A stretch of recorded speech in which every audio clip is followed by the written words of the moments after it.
बिस्मिल्लाहिर्रहमानिर्रहीम। अस्सलाम वालेकुम। कैसे हैं सलीम भाई? खैरियत साहब? बहुत बहुत शुक्रिया आपका कि आपने वक्त निकाला और आप आए बहुत शुक्रिया, अफसाना आपने जिंदगी बुलाया। अफसाना जिंदगी को सुनाने के लिए। तो मैं तो बड़ा बेताब हूँ आपकी जिंदगी का अफसाना सुनने के लिए। आपसे कई बार पहले मुलाकात तो हुई। मैं थोड़ा सा एक जुमला मोतरज़ा दाखिल कर दूं। मेरा ख्याल है कि ये अफसाना जिंदगी का अफसाना तो है, वो इट्स अ फिक्शन जी, जो रियल नहीं होता। सही इसका बात नाम है। आपने क्यों रखा है ये? इसकी वजह ये है कि मेरे टारगेट जिंदगी में वो लोग हैं हाँ, जो वो जिंदगी गुजार रहे हैं जिनका बचपन उन्होंने ख्वाब नहीं देखा होगा। अच्छा, ठीक है। ठीक है। और उनकी असल जिंदगी उससे कहीं ज्यादा खूबसूरत निकली जितना कि वो अपने बारे में सोच सकते थे। तो बात आपकी सही है टेक्निकली, लेकिन बाज़ औक़ात आदमी गलती इसलिए भी तो करता है कि थोड़ा आदमी उसको नहीं, मेरा ख्याल है ये एक दफा कहीं किसी ने कोई नगमा लिखा था, वो चल पड़ा और ये एक लाइन जो है वो हिट हो गई, तो ली जाती है, लेकिन टेक्निकल ऑब्जेक्शन से बनता है। मैं पठानों से बड़ा मुतासिर हूँ। हाँ, और मैंने देखा कि एक पठान ने अपनी दुकान पे बड़ा न्यूज़ साइन लगाया था हाँ। कि 25 घंटा दिन में सर्विस जारी है। और हर आदमी वहां जाके बैठता था, इश्तिहार देता था, तो जरा गलती जो है ना बाज़ औक़ात फायदा दे जाती है। चलिए साहब आते हैं आगे चलते हैं। आपकी जिंदगी के ऊपर। पहले तो मैं चाहूंगा कि थोड़ा सा आप जरा अपना बैकग्राउंड बताइए। आप कुनरी से भी हैं और मुगल भी हैं, क्या मुगलों के साथ आ गए थे वहां पे आप? मुगल तो जब अंग्रेजों ने फेंटी लगाई तो भाग के पूरे पर सगीर में फैल गए थे, आपको पता ही सही बात है ना। हर जगह गए थे। तो कहीं मुगल हो गए और कहीं मिर्जा बेग हो गए और कहीं बरलास हो गए और कहीं कुछ और हो गए, है ना जी। तो ऐसा नहीं था, बल्कि असल बात यह है कि मेरे दादा का ताल्लुक झेलम से था। झेलम से? झेलम में एक जगह है पिंड दादन खान। वो तो जी फौजियों की सरजमीन। जी बिल्कुल। और मेरे नाना का ताल्लुक फर्रुखाबाद से था। अच्छा, इंडिया से। तो फिर हुआ ये कि दादा जो हैं वो अपनी जिम्मेदारी के चक्कर में और वो पंजाब से चले और यहाँ सेटल हुए सिंध में आके। सही सही। और नाना जो है उन्होंने जब हिजरत की तो वहां वो रेलवे में थे, तो यहाँ भी उनको रेलवे में जॉब मिली। अच्छा। और जॉब भी उसी एरिया में मिली, जो लूप लाइन एरिया कहलाता है, मीर को खास से एक छोटे। दोनों का ताल्लुक रेलवे से था? नहीं, नाना दादा जिम्मेदारी और हिकमत और नाना जो है वो रेलवे में जॉब थी इनकी। जी जी जी। तो यूं नाना और दादा की मुलाकातें हुई, दोस्ती हो गई और फिर आगे बच्चों के। मैं ये जानना चाहूंगा कि आप मुगल जो हैं वो खानदानी मुगल हैं या मुगल पूरा लोको शेड वाले, क्योंकि रेलवे की सबसे बड़ी होती है और शाह मुगल पूरा। देखें, मैं दो बातें करूंगा असल में। एक तो ये कि मैं अपनी पिछली 4-5 नस्लों तक तो बता सकता हूँ उनके नामों के साथ मुगल लगता है। एक बात, उससे पहले कोई घपला हुआ तो मुझे नहीं पता। और दूसरी बात यह है कि अभी बड़ी दिलचस्प बात है, मेरे लिए भी बड़ी दिलचस्पी थी कि मेरी बेटी ने अमेरिका में अपने वो जो टेस्ट करवाते हैं ना, जिससे आपका पूरा शजरा खुल के आ जाता है। जी जी जी जी जी। हाँ, तो सारे लिंक जो निकले हैं हमारे 80-90% वो सेंट्रल एशिया में निकल रहे हैं जाके। अच्छा। हाँ। और वो बड़ा गैर मामूली और बड़ा दिलचस्प किस्म का वो टेस्ट होता है जी। तो उसकी तफसीलात जब मुझे मिली तो मुझे, और उससे कम से कम ये गवाही मिलती है कि भाई इस खानदान के पीछे जो लोग चले गए। वैसे सलीम भाई बड़ा रिस्क लिया आपकी बेटी ने। क्योंकि एक जमाने आपको याद होगा कि नॉवेल आया था रूट्स के नाम से। तो बड़ा फैशन हो गया था उस जमाने में, हर दौर में। तो एक साहब ने अपना कंसल्टेंट हायर किया था कि उसकी रूट्स निकाल के बताया कि उसका ताल्लुक किससे है। तो कुछ अर्से बाद किसी ने पूछा कि भाई कैसा काम चल रहा है, तो कहने पहले मैं उसको $2000 दे रहा था तहकीक करने के, अब $4000 दे रहा हूँ जबान बंद रखने के। मेरी रूट्स निकालनी है। तो चलिए, ये तो नहीं, हम तो जनाब इस पे बड़ा सख्त बिलीवर हूँ। यूं तो मिर्जा भी हो, सैयद भी हो, अफगान भी हो, तुम सभी कुछ हो, बताओ कि मुसलमान भी हो, इसमें कोई शक नहीं। तो ये सानवी चीजें हैं और ये अल्लाह ने हमें एक दूसरे की पहचान के लिए मुख्तलिफ कबीलों में पैदा किया ताकि शनाख्त है। इससे किसी को है, इससे कोई नहीं। तो कहाँ से कहानी शुरू की जाए आपकी? कुनरी से? अलिफ लैला से शुरू करते हैं। पहले तो ये बताइए कि कुनरी जो है वो दो वजह से मशहूर है, एक तो मिर्चों की वजह से और दूसरा सलीम मुगल की वजह से। तो सलीम मुगल में तितलापन क्यों नहीं है मिर्चों का कुनरी की? ये बात ठीक है। पहले तो मैं बता दूं अपने उन सुनने वालों को जिनको इसकी लोकेशन का आइडिया नहीं है जी, कि कुनरी जो है वो सिंध का एक डिस्ट्रिक्ट बहुत मशहूर है, उमरकोट। जहां मुगल बादशाह अकबर पैदा हुए। क्या बात है। तो उमरकोट से कोई 25-30 किलोमीटर के फासले पर ये गांव है हमारा। गांव नहीं है, कस्बा है या एक छोटा सा शहर है, इसका नाम है कुनरी। तो मैं वहां, और वहां की जो एक आपने सही कहा, वहां की मिर्चें छोटी रेड चिली जो है ना, उसको डंडी कट भी कहते हैं, तिती मिर्च। वो मिर्चें वहाँ की बहुत मशहूर हैं।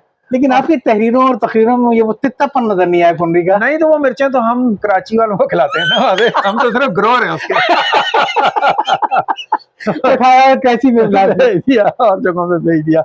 और ये मैं एक वो पढ़ रहा था माओ तुंग की जिंदगी के बारे में जी, तो पता चला कि चीन का सूबा हुनान जो है, जी जी, माओ तुंग वहां के रहने वाले थे जहाँ मिर्चें सबसे ज्यादा पैदा होती थी, आज भी होती है शायद। तो ये एक माओ तुंग से हमने मिर्चों के जरिए एक ताल्लुक निकाला। चलिए फिर तो सही है। तो मैं वहां पैदा हुआ और वहां मैंने, भाई बहनों में सबसे बड़े छोटे? मेरी 2 माएँ हैं। अच्छा, या थी, अल्लाह उनकी मग़फ़िरत करे, दोनों अब नहीं है। तो मेरी अम्मी दूसरी अम्मी थी। अच्छा, और पहली अम्मी से हम 1 भाई और 3 बहनें, माशाल्लाह। उनमें से भी 2 बहनों का इंतकाल हो गया। और मेरे अपनी जो है रियल ब्रदर एंड सिस्टर जो हैं, वी आर, अगर काउंट करेंगे तो 12 है। तो ये 15 वो और अम्मा अब्बा को मिला के 17-18 का कबीला बनता था ये। माशाल्लाह। और फिर ये कि मैंने मैट्रिक तक वहीं पढ़ा। हाँ। आपका नंबर क्या आता था भाई बहनों में? मैं नंबर 1 था, अपने बहन भाइयों में मैं नंबर 1 था। माशाल्लाह। फिर 6 भाई 6 बहनें। वैसे एक बात बताऊं मैं आपको, मेरे एक कजन है जो, मैं इत्तेफाक में भाई बहनों से जोड़ा हूँ।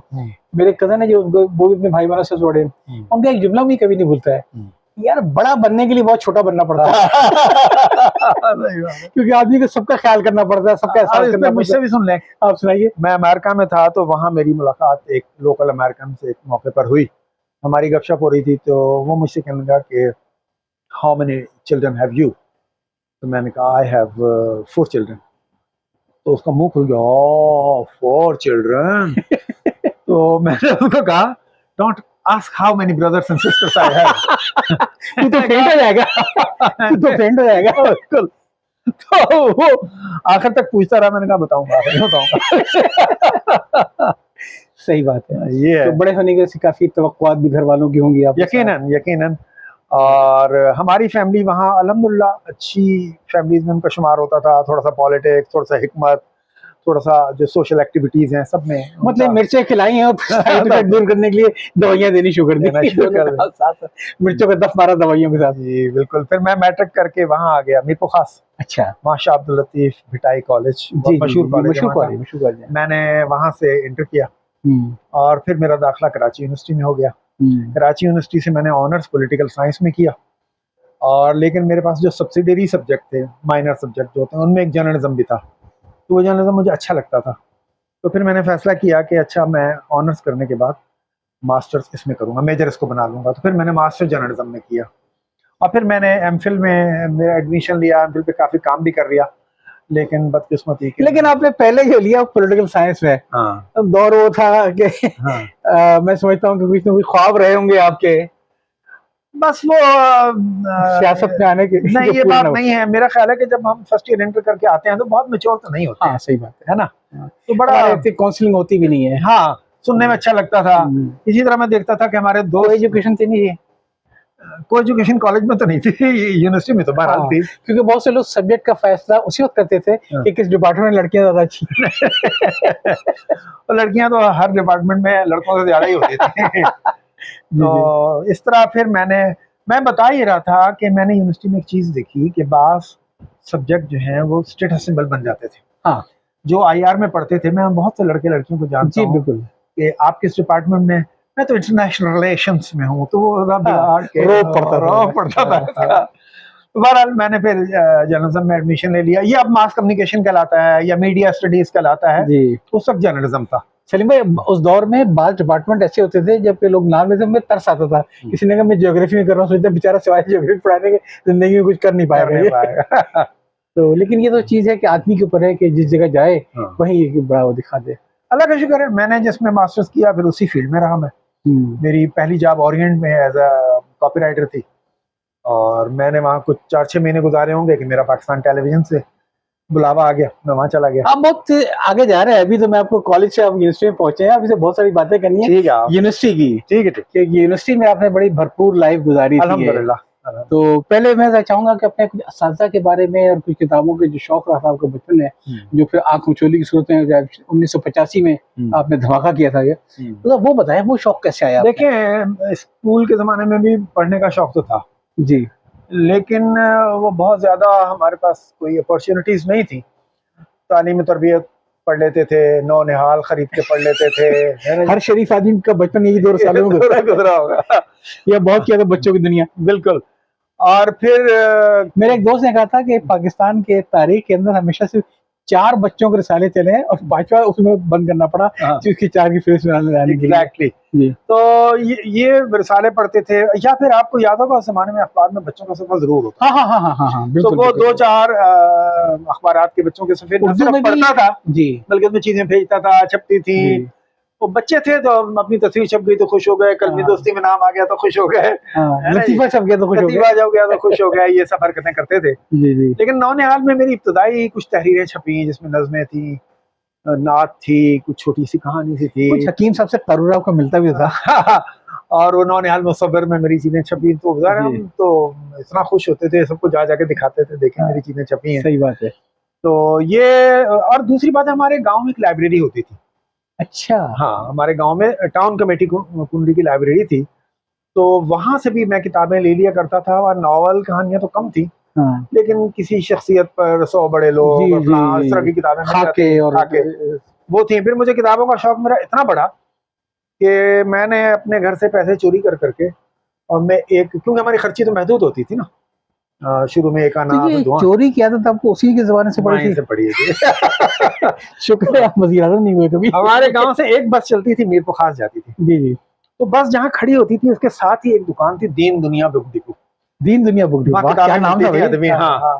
तो मैं उनको कहता था, किताब का नाम लिख के देता था ड्राइवर को, और मैं कहता था ये किताब वहां से लेके आना। तो नसीम इजाज़ी से शौक शुरू हुआ। अच्छा। नसीम इजाज़ी के सब नावल पढ़ लिए, और ऐसे और बहुत सी किताबें मैंने पढ़ी। तो ये चस्का तो लग गया था वहां से। हाँ, पढ़ा करते थे। इश्तियाक अहमद भी पढ़ा होगा? इश्तियाक अहमद तो पढ़ा, और इश्तियाक अहमद हमारे ज़ाती दोस्त भी थे, आपको पता है, बहुत अच्छे दोस्तों में से थे, अल्लाह उनकी मग़फ़िरत करे। और मैं इश्तियाक अहमद का, बल्कि अगर नाम आया तो मैं उनकी बात शेयर करूंगा, क्या यकीनन, जो सुनने वालों के लिए बड़े मजे की होगी। आपको पता है ना, उनके नावल 900 से ज्यादा के लगभग हो गए थे, 1000 पूरे नहीं हुए थे लेकिन होने वाले थे। तो मैंने उनको कराची बुलाया, मैंने ये होटल ताजमहल होता था, यहाँ उनका एक प्रोग्राम किया। उनकी वो पूरी किताबों का एक मीनार बनाया। उनकी तस्वीरें खींच, तो मैं गिनीज बुक में भेजना चाहता था। लेकिन वो गिनीज बुक में नहीं जा सकी, क्योंकि वो कैमरे में रील का जमाना होता था। जब इश्तियाक अहमद वापस जंग चले गए तो उस फोटोग्राफर ने बताया मेरी रील जो है वो तिरेगी, कुछ गड़बड़ हो गई थी, तस्वीरें नहीं बन सकी। बस जो हालत, उसको गुस्सा आया होगा, आप अंदाजा कर सकते हैं। मैंने इश्तियाक अहमद से पूछा, यार तुमने इतने नावल कैसे लिख लिए, कब लिखते हो? तो इश्तियाक साहब ने मुझे बताया कि मैं सुबह 4 बजे उठता हूँ और फजर से पहले मुझे 20 सफ़े लिखने होते हैं, वो मैं लिख लेता हूँ। तो मैंने कहा छुट्टी कब करते हो? कल छुट्टी नहीं करता। मैंने कहा इतवार को? कल इतवार को भी नहीं। यार कभी बंदे को काम ही पड़ जाता है। कल नहीं, काम छोड़ दूंगा, वो 20 सफ़े लिखना नहीं छोड़ा। मैंने वो नहीं छोड़े, फजर से पहले। हाँ। और फिर मैंने उनसे कहा यार बंदा कभी बीमारी हो जाता है। कहेंगे मैंने बीमारी की हालत में भी 20 सफ़े पूरे किए, मैंने इसमें एक दिन मिस नहीं होने दिया। फिर खुद ही इश्तियाक साहब मुझसे कहेंगे मियाँ इस्तकामत ही में करामत है। क्या बात है, क्या बात, खूबसूरत बात की ना, बहुत खूबसूरत। हाँ। तो ये जो लोग दुनिया में बड़े काम करते हैं ना, ये मूडी नहीं होते सर। बिल्कुल, ये काम को शुरू कर देते हैं जी, और उसको उसके अंजाम तक पहुंचा के दम लेते हैं। एक तो मुझे वो वक्त बड़ा पसंद आया कि बड़ा अजीब सा वो वक्त है, कहते हैं किसी को फोन नहीं आता, कोई डिस्टर्ब नहीं करता, कुछ नहीं, और आप इस कदर इन्वॉल्व हो जाते हैं उस कामों के अंदर, यकसुई के साथ वो काम कर रहे होते हैं, आपको रिजल्ट भी अच्छा मिल रहा होता है। तो ये इश्तियाक भाई की बातें मुझे याद थी। वैसे ये तो मैंने भी अपने कई साथियों से कहा, मैंने कहा यार अगर आपको इम्तिहानों की तैयारी करनी है ना, दिन में ना करें, रात में ना करें, आप करें उसको फजर से पहले। बिल्कुल सही। क्यों? इसलिए कि एक तो अम्मी दही नहीं मंगाती इस वक्त, खून नहीं आते किसी के, और दोस्त नहीं आते, बाहर चले यार चल के चाय पीते हैं, ऐसा ही तो वक्त बड़ा प्यारा है। लेकिन हमारे यहाँ हम मौजूद से हट जाएंगे कि बड़ी बदनसीबी की बात है कि हम कितना वक्त अपना ज़ाया करते हैं सुबह के औकात में सो के। कराची शहर में महल्ले की दुकानें अब 12-1 बजे खुलती हैं। ऐसा ही है सर, ये बड़ी नहूसत है। दिन अल्लाह ने काम के लिए बनाया, उसको आप आधा ज़ाया कर देते हैं। और देखिए उसकी वजह से सुबह का टाइम, ना आपको एसी की जरूरत है, ना आपको किसी चीज की जरूरत है, उस वक्त कोई कारोबार नहीं है। तो खैर ये आपने बड़ी अच्छी बात बताई इश्तियाक अहमद साहब की कि माशाल्लाह वो उनकी कामयाबी के राज में एक राज ये भी था कि इस्तकामत बहुत थी।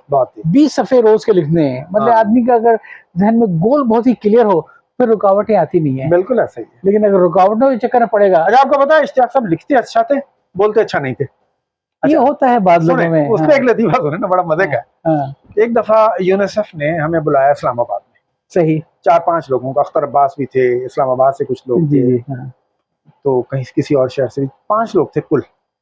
अब उन्होंने कोई वो यूथ के लिए कुछ करना चाह रहे थे तो कुछ आइडियाज मांगे। एक उन्होंने अपना आइडिया दिया, उनका सलीम साहब आप क्या कहते हैं, मैं अपनी राय दे दी। अख्तर अब्बास साहब आप क्या कहते हैं, उन्होंने भी राय दे दी। कोखर साहब आप क्या राय देते हैं, उन्होंने दे दी।